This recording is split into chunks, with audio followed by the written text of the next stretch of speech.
Good evening and welcome to the news at 10. His Majesty King Abdullah discussed with Pope Francis developments related to Jerusalem in the wake of the United States' decision to recognize the Holy City as Israel's capital and move its embassy there. Discussions at the meeting also covered the implications of the U.S. move that provoked the feelings of Muslims and Christians in the region and the world.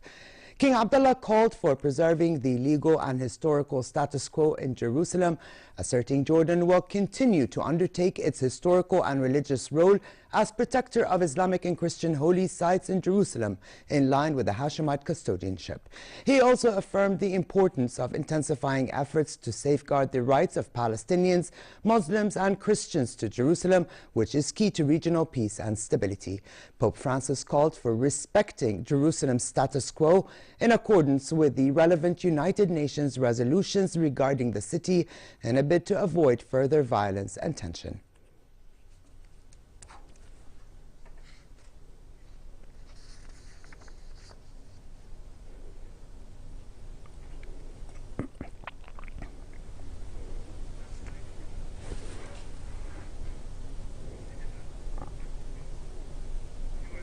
The King also met with Secretary of State Cardinal Pietro Parolin and discussed regional developments and means to bolster cooperation between Jordan and the Holy See.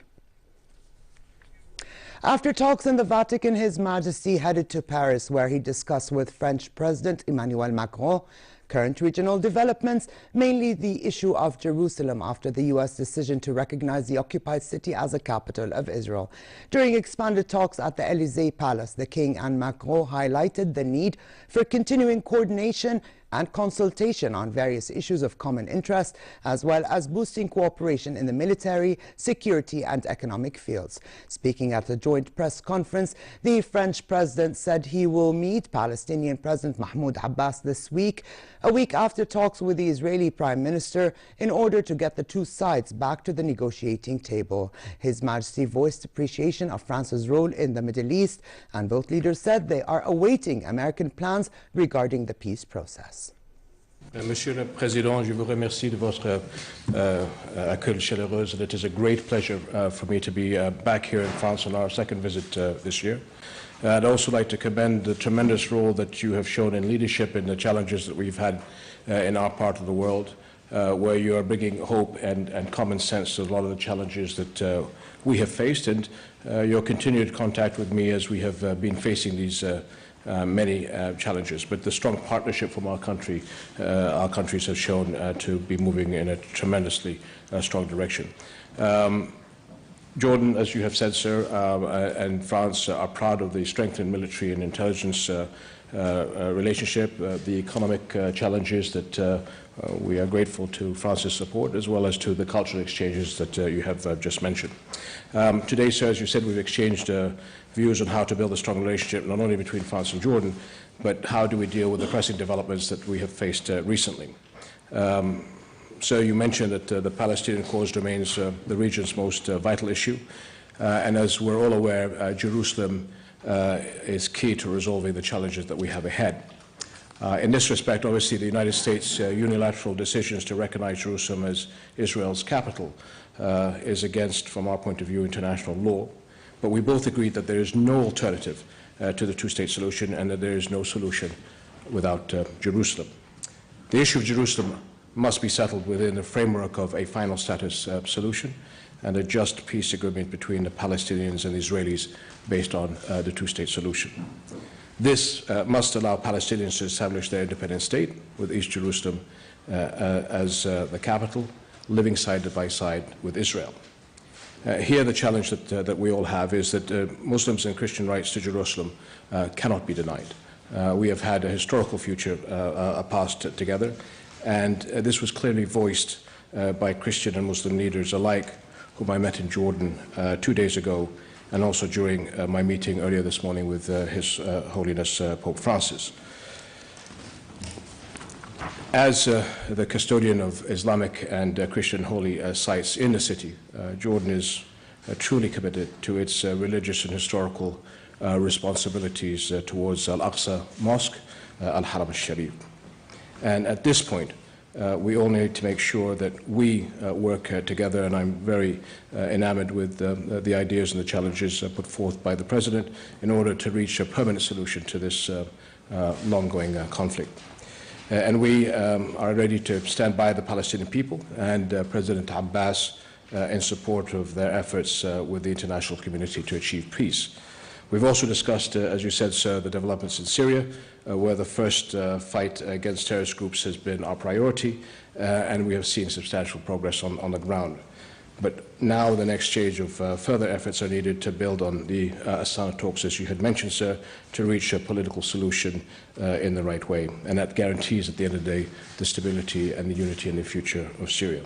So, sir, as your brother and as your friend, on behalf of Jordan, we are definitely going to stand by your side. We look forward to a lot of initiatives coming from France to be able to push us in the right direction. And I am truly grateful for the time you've given us today, but also the very important discussions that allows us to look at 2018 with hopefully achieving a better year than this year has provided to us. I thank you for your hospitality on behalf of all our delegations, and if, sir, obviously you give us the great honor to receive you in Jordan in the near future. Thank you very much. Merci beaucoup. Jordan strongly condemned the attempts by Houthi militias to target the Saudi capital Riyadh by launching a ballistic missile. Minister of State for Media Affairs Mohammed al-Momani voiced Jordan's unwavering support to Saudi Arabia in its efforts to counter recurrent aggressions initiated by the Houthi militias. Earlier, the Saudi army said it had intercepted a ballistic missile fired from Yemen towards Riyadh, adding that there were no casualties. State Minister for Media Affairs and Government spokesperson Mohammed al-Momani said the outcome of yesterday's vote on a UN Security Council resolution demanding the U.S. administration rescind its decision to recognize Jerusalem as Israel's capital affirmed the international community's rejection of such a decision. Though the U.S. vetoed the bill, the international law deems the U.S. decision on Jerusalem as null and void, Momani added. He said Jordan will continue to intensify efforts to counter the U.S. move and will rally support to recognize a sovereign Palestinian state with East Jerusalem as its capital. Meanwhile, Turkish President Tayyip Erdogan said Turkey will take the resolution calling on the U.S. to withdraw its declaration of Jerusalem as Israeli capital to the UN General Assembly. The 193-member UN General Assembly will hold a rare emergency special session on Thursday at the request of Arab and Muslim states on U.S. President Donald Trump's Jerusalem declaration. Thursday's meeting will be a resumption of the session held in 2009 on occupied East Jerusalem and Palestinian territories. And away from politics, do you love coffee? Do you love taking selfies? Well, now there's a place where these two can meet. London has opened Europe's first selfie cappuccino cafe where customers can sip on their own face. At Selficino Cafe, customers can take their selfie-snapping coffee shop habit to a new level thanks to a high-tech printer which can recreate images on a cappuccino in less than 30 seconds.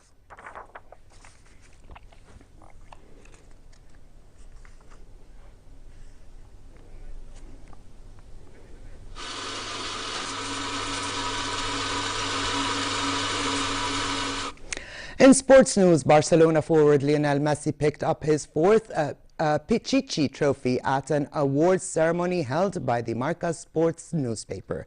The Argentine received the award in recognition of the 37 goals scored in the Spanish league during the 2016-17 season. Messi, who currently leads the season's La Liga scoring with 14 goals, also received the Alfredo Di Stefano Trophy for the league's best player. Andres Iniesta was named the most valuable player of Spain's national team.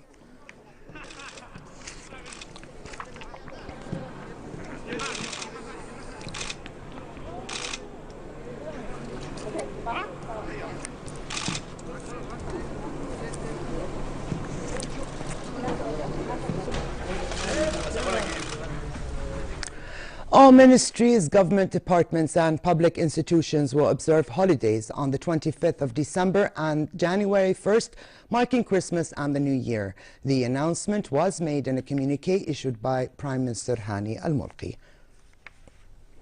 And finally, for a quick look at the weather, fair conditions prevail tomorrow with temperatures above seasonal average and the winds southeasterly moderate. Amman can expect a high of 22 degrees Celsius, dropping down to 13 at night.